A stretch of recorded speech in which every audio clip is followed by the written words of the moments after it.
भगवान श्री कृष्ण बचपन में बहुत शरारती थे।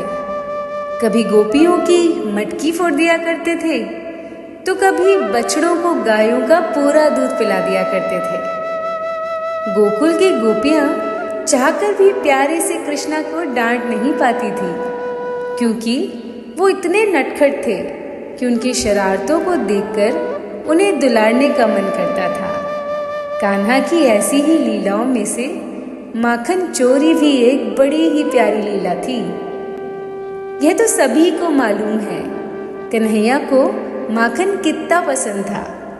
माता यशोदा कृष्ण को जो माखन देती थी उससे उनका मन ही नहीं भरता था। इसलिए मैया जहाँ भी माखन रखती, कृष्णा चुपके से गांव के बच्चों के साथ आकर सारा माखन खा जाते थे।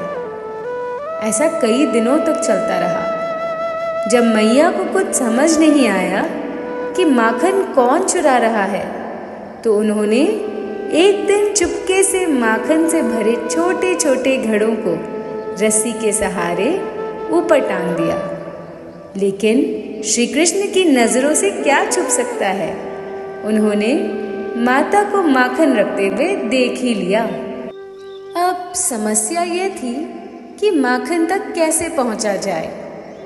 काफी सोचने के बाद उन्होंने सभी दोस्तों को इकट्ठा किया और बोले कि सभी एक घेरा बनाओ और उसके ऊपर चढ़कर माखन निकाला जाएगा।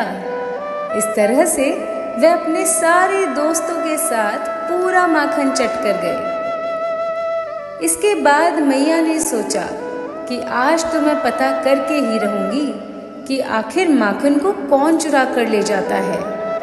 माखन को मटकी में रखकर ऊपर टांगकर मैया छुप कर ये सब देखने लगी।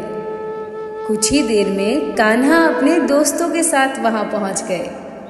यह देखकर मैया को पूरी बात समझ में आ गई और जब सभी माखन चुराने लगे तो माता यशोदा वहां पहुंच गई। माता को देखते ही सभी बच्चे वहां से भाग गए, लेकिन श्री कृष्ण मटकी की रस्सी पकड़कर झूल रहे थे। माता ने आकर उनको नीचे उतारा और प्यार से डांटते हुए कहा कि अच्छा, तो तुम ही हो वो माखन चोर जिसने मुझे बहुत परेशान किया है। कृष्ण माता को देखकर हंसने लगे और बोले, मैया, मैं नहीं माखन खायो। इस पर माता बोली कि अपनी मैया से ही झूठ बोलते हो कृष्णा।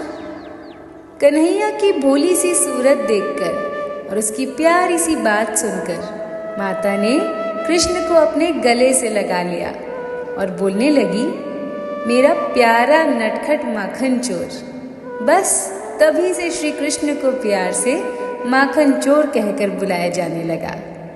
श्री कृष्ण आप सभी का कल्याण करें और आप सभी के जीवन में खूब सारी खुशियां बिखेरे। जय श्री कृष्ण।